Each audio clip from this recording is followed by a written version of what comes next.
Hello friends, অনুপমাস কিচেনে তোমাদের welcome. আজ আমি তোমাদের জগন্নাথ প্রভুর প্রসাদ খাজা বানিয়ে দেখাবো। তার জন্য দেখো নিয়েছি ময়দায় দিয়ে দিলাম পরিমাণ মতো সাদা তেল দিয়ে আমি ভালো মতো ময়াম করে নেব। ময়ামটা ঠিক এই মতো হবে, মুঠো করলে মুঠো হয়ে যাবে আর ভেঙে দিলে গুঁড়ো হয়ে যাবে। এই মতো ময়াম করে পরিমাণ মতো জল দিয়ে আমি একটা ডো বানিয়ে নেব।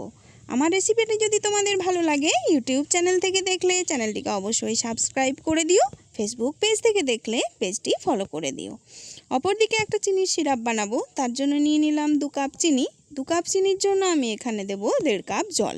রেশিওটা ঠিক এই মতোই হবে। জল চিনি ভালো মতো ফুটিয়ে নিয়ে চটচটে একটা চিনির সিরাপ আমি বানিয়ে নেব।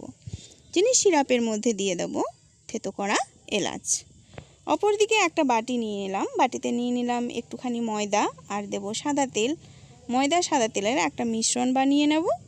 অপরদিকে ডোয়ের থেকে লেচি কেটে রুটির আকারে বানিয়ে নেব। এরপর সাদা তেল আর ময়দার মিশ্রণ রুটির চারপাশে লাগিয়ে পরপর 5টা রুটি দিয়ে আমি রুটির লেয়ার বানিয়ে নেব। এই যে দেখো, এইভাবে রুটির লেয়ার বানিয়ে নিতে হবে। ওপরেও সাদা তেল আর ময়দার মিশ্রণ লাগিয়ে রোল করে নিতে হবে। এভাবে রোল করে একটু লম্বা করে নিতে হবে। এইভাবে করে একটু লম্বা করে নেবে।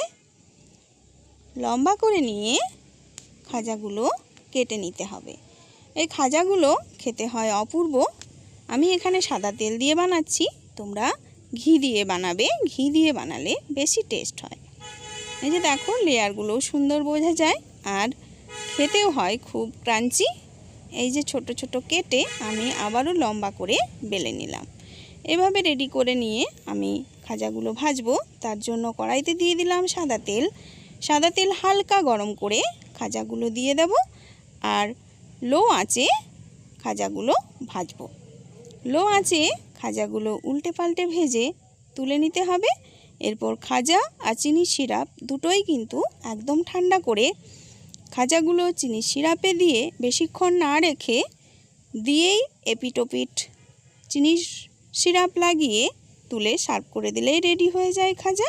এভাবে বানিয়ে খেও। আর আমার রেসিপিটি দেখার জন্য থ্যাংক ইউ।